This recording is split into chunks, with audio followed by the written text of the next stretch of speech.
அதே போல பாருங்கள், ஒரு தொழிலாளியை பொறுத்தவரையில் அவருக்கான நலவை எப்படி நாட வேண்டும் என்பதற்கு அல்லாஹ்வுடைய ரசூல் ஸல்லல்லாஹு அலைஹி வஸல்லம் அவர்கள் சொல்கிறார்கள்.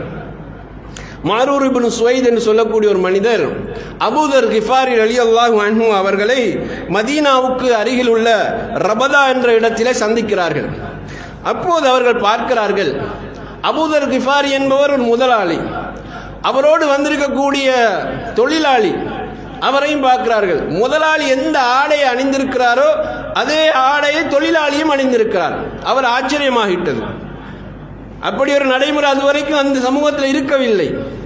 முதலாளியையும் பார்க்கிறார், அவரோடு வந்து தொழிலாளியையும் பார்க்கிறார். முதலாளி அணிந்திருப்பது போலதான் தொழிலாளியும் அணிந்திருக்கிறார். அப்போது இந்த அவர் ஆச்சரியப்பட்டு கேட்கிறது, என்னப்பா இது, என்ன விவகாரம், நீங்க அணிந்தது போலவே உங்களுடைய தொழிலாளியும் அணிந்திருக்கிறாரே அப்படி என்று சொன்னபோது அபூதர் கிஃபார் ரலியல்லாஹு அன்ஹு சொல்கிறார்கள், நான் ஒரு நாள் எனக்கு கீழே பணிபுரிகின்ற ஒரு மனிதனை நான் ஏசிவிட்டேன். அப்படி ஏசுகிற போது அவனையும் ஏசினேன், அவனுடைய தாயையும் கேவலமாக நான் ஏசினேன். அப்போது ரசூல் ஸல்லல்லாஹு அலைஹி சொன்னார்கள், யா அபாதர் அய்யர்தஹு பி உம்மிஹி, அவரையும் அவருடைய தாயும் நீ கேவலமாகத்தான் பேசுகிறாயா?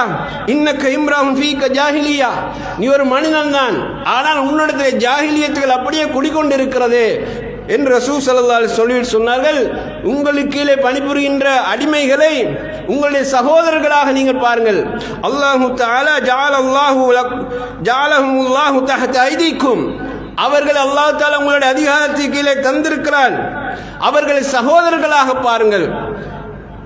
நீங்கள் உண்ணுவதையே அவர்களுக்கு உண்ண கொடுங்கள், நீங்கள் அணிவதையே அவர்களுக்கு அணிய கொடுங்கள், அவர்களுடைய சக்திக்கு மேலால் எந்த வேலையும் சுமத்தாதீர்கள், அவர்களுக்கு சக்திக்கு மேலால் ஒரு வேலையை கொடுத்தால் அதற்கு நீங்களும் துணையாக இருந்த அந்த வேலையிலே பங்கு கொள்ளுங்கள் என்று ரசூல் ஸல்லல்லாஹு அலைஹி வஸல்லம் அவர்கள் சொன்னார்கள் என்ற செய்தியை அபூதர் கிஃபாரி ரலியல்லாஹு அன்ஹு அவர்கள் அந்த இடத்திலே அவருக்கு சொல்லி காட்டினார். சகோதரர்களே, அன்பார்ந்த சகோதரர்களே, எங்களிலும் சிலர் இருக்கிறார்கள் தானே, சாதாரணமாக ஒரு தொழிலாளி தவறு செய்துவிட்டால் எடுத்த உடனே அவனோட உம்மாவை கேட்டு தான் ஏசுவார்கள். இது சாதாரண நாங்கள் பஜாரில் பார்க்குறது தானே. அது கேட்டால் அவர் சாதாரணமாக அதெல்லாம் கணக்கெடுக்காத வார்த்தைகள் அப்படின்னு சொல்லிட்டு போவார்கள். உம்மாவை இழுத்து ஏசுவது என்பது அவர்களுக்கு சாதாரண வார்த்தை, ஆனால் அந்த தொழிலாளி தாங்கிக் கொள்கிறான். அது மட்டுமில்லாமல் கேவலமாக திட்டுவார்கள், தொழிலாளி தாங்கிக் கொள்வான். எவ்வளவு மோசமாக கிண்டல் அடித்து திட்ட முடியுமோ அப்படியெல்லாம் திட்டுவார்கள், தொழிலாளி தாங்கிக் கொள்வான். காரணம், அவனுடைய பிழைப்பு அங்கு தான் இருக்கிறது, அவன் அங்குதான் வாழ வேண்டியதாக இருக்கிறது, அங்குதான் அவன் உழைக்க வேண்டியவனாக இருக்கிறான். எனவே அவன் அனைத்தையும் தாங்கிக் கொள்கிறான். ஆனால் இந்த முதலாளியுடைய பண்பை ரசூலுல்லாஹ் என்ன சொன்னார்கள்? மிக கேவலமான பண்பு என்றார்கள், மிக கேவலமான செயல் என்றார்கள். ஒரு மனிதன் சாதாரணமாக நீங்கள் பாருங்கள், உம்மாவை இழுத்து ஏசுவது என்பது சில பேருக்கு அது கஜுகொட்டை தின்ற மாதிரி சாதாரண வார்த்தையா போய், ஆனால் அவன் அல்லாஹ்வுடைய முதலாவது லானத்துக்குரியவன் அவன் தான். ரசூல் ஸல்லல்லாஹு அலைஹி வஸல்லம் தான் அவர்கள் சொல்கிறார்கள், இவன் வந்து அவன் உம்மா இழுத்து ஏசும்போது அவனும் கொண்ட உம்மா இழுத்து ஏசுவான். ரசூலுல்லாஹ் சொன்னார்கள், இவனும் சபிக்கப்படுகிறான் அவனும் சபிக்கப்படுகிறான்னு சொன்னார்கள். ஏனால் இங்கே உங்களோட உம்மாவையும் வாப்பாவையும் நீங்கள் இழுத்து சபிக்கிறீர்கள். சும்மா இருக்கக்கூடிய உங்களோட உம்மாவையும் வாப்பாவையும் அந்த சபையில் இழுத்து பேசுகிற போது இங்கே சபிக்கப்படுறது உங்களோட உம்மாவும் வாப்பாவும் தான். அங்குதான் உங்களோட உம்மாவும் வாப்பாவை நீங்கள் நாசப்படுத்துகிறீர்கள். அதனால் உங்களுக்கு அல்லாஹ்விடத்தில் லானத்து உண்டாகுது என்பதை ரசூல் ஸல்லல்லாஹு அலைஹி வஸல்லம் அவர்கள் சொன்னார்கள். உம்மாவை எவ்வளவு கண்ணியமாக நாங்கள் வைத்து பேச வேண்டியது இருக்கிறோம், உம்மாவுடைய அந்தஸ்து எப்படி கண்ணியம் கொடுத்து பார்க்க வேண்டியவர்களாக இருக்கிறோம். ஆனால் அந்த உம்மாவை இழுத்து ஏசுகிற அந்த வார்த்தையுடைய அர்த்தத்தை கொஞ்சம் யோசிச்சு பார்த்தா, ஏன் உம்மா ஒரு விபச்சாரி என்பதாகவும் அவன் உம்மா ஒரு விபச்சாரி என்பதாகவும் தான் அந்த வார்த்தையுடைய அர்த்தம். அது தவிர வேற ஒரு அர்த்தம் கிடையாது. அதில் நீங்கள் கொஞ்சம் யோசிச்சு பாருங்க. நீங்கள் ஒத்தண்ட உம்மா இழுத்து ஏசுகிற போது அவன் உம்மா விபச்சாரியாக நினைத்து தானே பேசுகிறார், இவன் அவன் உம்மா விபச்சாரியாக இழுத்து தானே பேசுகிறார். அப்போ கண்ணியமான தன்னுடைய தாய்மார்களை விபச்சாரிகளுடைய அந்த அந்தஸ்து கொண்டு வந்து பேசுவதனால தான் இவர்களுக்கு அல்லாஹ்வுடைய லானத்து கிடைக்கிறது. அல்லாஹ்வுடைய தூதர் வன்மையாக கண்டிக்கிறார்கள். இது எந்த மனிதனுக்கு நீங்கள் பயன்படுத்தக்கூடாத வார்த்தை. உங்களுக்கு பணிபுரிகின்ற தொழிலாளிக்கு கூட நீங்கள் இந்த வார்த்தையை பயன்படுத்தக்கூடாது. இப்படி தொழிலாளியை நீங்கள் பேசுகிற போது அவன் மன உளைச்சல்களுக்கெல்லாம் ஆளாகுவான், எவ்வளோ கஷ்டங்களுக்கெல்லாம் ஆளாகும். எத்தனை கேவலங்களை தான் நாங்கள் சந்தித்து கொண்டு இந்த தொழிலை புரிய வேண்டியவர்களாக இருக்கிறோம் என்று அவர்கள் நொந்து போய் விடுவார்கள். அவர்களே, அல்லாஹ்வுடைய ரசூல் ஸல்லல்லாஹு அலைஹி வஸல்லம் அவர்கள் அதனால தான் அப்படியெல்லாம் நீங்கள் பேசாதீர்கள் என்று சொன்னார்கள். உங்களுக்கு ஒரு வேளை நீங்கள் தொழிலாளி கொடுக்கிறீர்கள், பார்க்கிறீர்கள், இவனால் இதை தூக்கி வைக்க முடியாது, இவனால் மட்டும் செய்ய முடியாதுன்னு விளங்கினா நீங்கள் உங்களை முதலாளி என்ற நிலையில் இருந்து கொண்டே இருக்காதீர்கள். இறங்கி வாங்க, இறங்கி வந்து அவனுக்கு உதவி செய்யுங்கள் என்று ரசூலுல்லாஹ் சொல்கிறார்கள். இறங்கி வந்து அவனுக்கு உதவி செய்யுங்க. ஏன்னா இது உங்களோட தொழிலை தானே அவன் செய்கிறான், அவனோட சக்திக்கு மீறி நீங்கள் கொடுக்காதீர்கள். எனவே நீங்கள் அவனோடு கையை போட்டு அந்த வேலையை செய்து கொடுங்கள் என்று ரசூல் ஸல்லல்லாஹு அலைஹி வஸல்லம் சொன்னார்கள். இந்த ஹதீஸில் இன்னொரு செய்தி என்ன தெரியுமா? தொழிலாளிக்கு வந்து சக்திக்கு மேலே சுமையை சுமத்தக்கூடாது என்பது போல குறிப்பிட்ட நேரத்துக்கு மேலதிகமாக அவர்களை வேலை வாங்குகிற போது அவருடைய சக்திக்கு மேலே தான் அந்த வேலை சுமத்தப்படுகிறது. அதனால தான் எங்களுக்கு 12 மணித்தால வேலை செய்யலாது, 18 மணித்தால வேலை செய்யலாதுன்னு தொழிலாளர்கள் போராடினார்கள். ஏன்? அவர்கள் சக்திக்கு அப்பால் பட்டது. மனுஷன் என்ன ஓய்வு தேவை, அந்த ஓய்வுக்கு நேரம் இல்லாமலும் போகிறது. இதையும் அந்த ஹதீஸ்லேருந்து நாங்கள் புரிந்து கொள்கிறோம். எனவே தனக்கு கீழே அவனுக்கு நாங்கள் இவ்வளவு 1000 சம்பளம் கொடுக்கிறோமே, அவன் செஞ்சு தரதான வேணும்னு நியாயம் பேச முடியாது. அவனை மனுஷனா பாருங்க, அவனை சக்திக்கு உட்பட்டதா இருக்கிறதான்னு பாருங்க. அப்படி இருந்தா அவனுக்கு நீங்களும் உதவியாக இருங்கள் என்று ரசூல் ஸல்லல்லாஹு அலைஹி வஸல்லம் அவர்கள் சொல்லி அவனுக்குரிய வாழ்வாதாரத்தை ரசூலுல்லாஹ் கண்ணியப்படுத்த சொன்னார்கள். நீங்க சாப்பிடுறது அவனுக்கு சாப்பாடு கொடுங்க. நீங்க மிச்சமாக வீச வைத்த சாப்பாடு தொழிலாளி கொடுக்காதீங்க. மேலதிகமாக மிச்சமாக போன சாப்பாடு தொழிலாளி நீ சாப்பாடு கொடுக்காதீங்க. இத்து போன ஆடைகள் அவனுக்கு அணிக்க கொடுக்காதீங்க. அவனுக்கு ஒரு பெருநாள் வரும், அவனுக்கு குடும்பத்தில் விசேஷ தினம் வரும். எனவே அவன் சாப்பிட வேண்டியவனாக இருக்கிறான், உடுக்க வேண்டியவனாக இருக்கிறான்.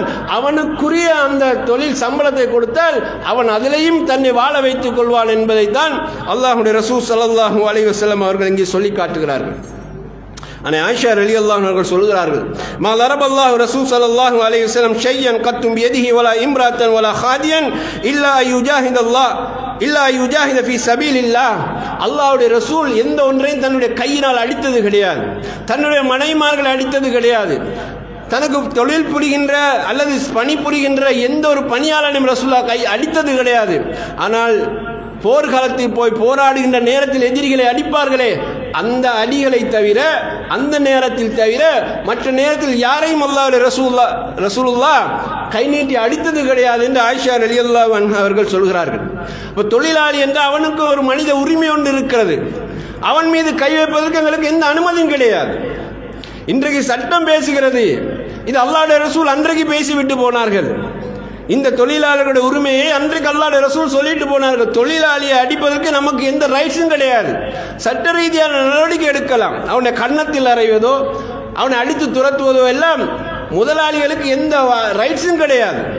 எனவே அவர்களை அடித்து துன்புறுத்துவதை அல்லாஹ்வுடைய ரசூல் ஸல்லல்லாஹு அலைஹி வஸல்லம் கண்டிக்கிறார்கள். ஒரு முறை அபூ மஸ்ஊத் ரலியல்லாஹு அன்ஹு அவர்கள் தனக்கு கீழே தொழில் புரிகின்ற அந்த அடிமையை சௌக்கியால் அடித்து கொண்டிருக்கிறார்கள். ரசூல் ஸல்லல்லாஹு அலைஹி வஸல்லம் கண்டுவிட்டு பின்னால் அண்டு ஏலம் யா அபா மஸ்ஊத், அபூ மஸ்ஊதை தெரிந்து கொள் அப்படின்னு சத்தம் போட்டு சொல்கிறார்கள். இவருக்கு அந்த சத்தம் சரியா விளங்கல்ல, ஏன்னா சௌக்கியால் அடித்து கொண்டிருக்கிறாரு.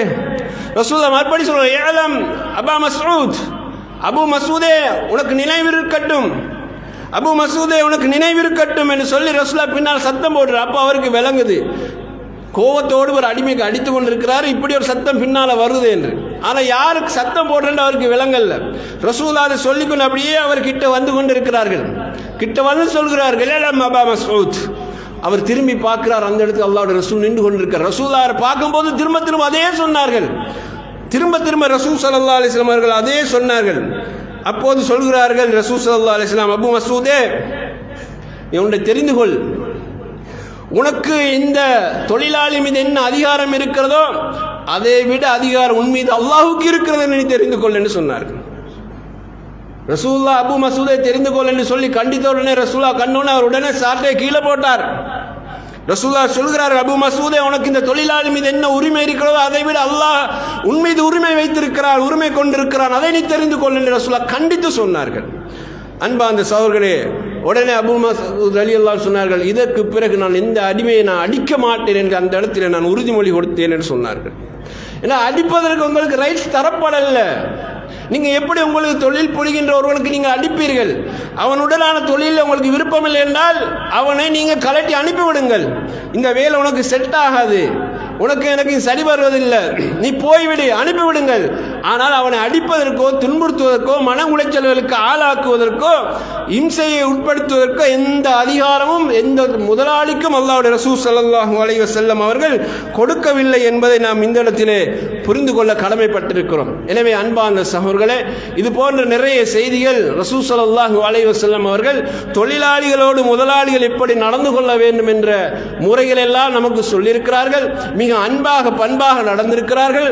தனக்கு கீழே பணிபுரிந்த அனஸ் ரலியல்லாஹு அன்ஹு அவர்களுடைய வீட்டுக்கு போற நேரம் அவருடைய தாயார், யா ரசூலல்லாஹ், இதோ உங்களுக்கு பணிவிடை செய்யக்கூடிய அனஸ் இருக்கிறார், அவருக்காக வேண்டி துஆ செய்யுங்க, எனக்காக அவருக்காக துஆ செய்யுங்கள் என்கிறார்கள். தாய் அப்படித்தான் சொல்றார்கள், யா ரசூலல்லாஹ், எனக்காக வேண்டி என் மகனுக்கு துஆ செய்யுங்கள் என்பார்களே, அதைத்தான் அந்த தாய் சொல்கிறார்கள். அப்போது ரசூலுல்லாஹ் அனஸ் ரலியல்லாஹு அன்ஹு அவர்களுக்கு துஆ செய்கிறார்கள். யா ரசூலல்லாஹ், துஆ செய்யுங்கன்னு சொல்லும்போது ரசூலுல்லாஹ் எப்படி சொன்னார்கள் தெரியுமா?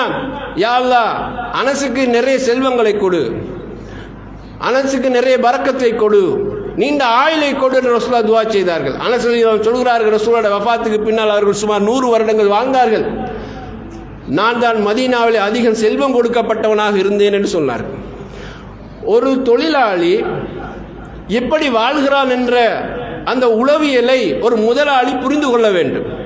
அவன் யார், அவன் எந்த நிலையில் என்னிடத்தில் வேலைக்கு வருகிறான், அன்றைய நாள் அவன் எப்படி, அவனுடைய மைண்ட் செட் இருக்கிறது, அவனுடைய குடும்ப பின்னணி எப்படி இருக்கும், அதை ஒரு முதலாளி புரிந்து கொள்வதற்கு இந்த ஹதீஸை அவர்கள் சரியாக கொஞ்சம் நிதானமாக படித்துக் கொள்ள வேண்டும். சகோதரர்களே, அல்லாஹ்வுடைய ரசூல் அனஸ் ரலியல்லாஹு அன்ஹு அவர்களையும் அவர்களுடைய குடும்பத்தாரை நன்கு அறிந்திருந்தார்கள், புரிந்திருந்தார்கள். எனவே அந்த தாய் சொன்ன அந்த உளவியல் ரசூலுல்லாஹ் புரிந்து கொண்டு அனஸ் ரலியல்லாஹுக்காக வேண்டி அவர்கள் துஆ செய்தார்கள். எனவே முதலாளிகளே, உங்களுக்கு கீழே தொழில் புரிகின்ற அந்த தொழிலாளிகளுடைய அவருடைய குடும்ப பின்னணியையும் நீங்கள் கொஞ்சம் எப்போதும் கவனத்தில் கொள்ளுங்கள். அதிலேயும் அல்லாஹ் தஆலா உங்களுக்கு ஒரு நலவை வைத்திருப்பார்.